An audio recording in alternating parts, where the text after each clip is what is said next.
Well, the legacy media is working overtime to paint Syria as a terrorist state now that Bashar al-Assad, the butcher Assad, is now in Moscow.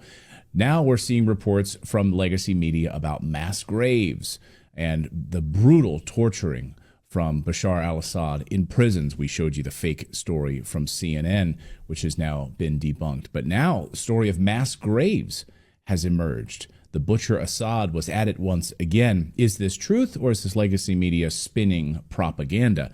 We wanted to ask Dan Cohen from Uncaptured Media, who's been on this story and has spent quite a bit of time in this region, and he knows the lies. Dan, great to see you. Welcome back to the show. Good to be with you. So we see these stories. Of course, we saw the CNN story, the fake prisoner story that they put out. We've seen, of course, all sorts of stories about Assad over the past few weeks. But the latest story over the past 48 hours is the story of mass graves, and apparently at the hand of Assad. Now that they've gotten in there and Assad is gone, the bulldozers have come in, and what they have found is just atrocious. Is this the truth, or is this fiction once again? Well, so, yeah, we've seen what I would call a propaganda deluge over the past few days regarding Syria, essentially trying to cement the narrative, this narrative that Assad was this brutal mass murderer dictator, and the opposition to Assad were a bunch of peaceful hippies who just wanted to reform the government.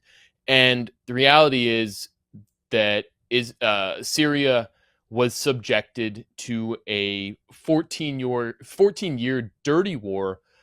The CIA spent $1 billion per year arming and training all kinds of terrorist groups to rampage through Syria. And there's a report, a 10-minute report from the British Channel 4 that says this field has 100 to 150,000 or more dead bodies under it who are victims of Assad. And all you see are drone shots of a field, and you meet someone who claims to have been the guy who poured dirt over these bodies. But there's not a shred of evidence. And the fact is that extraordinary claims require extraordinary evidence, and we do not see that evidence.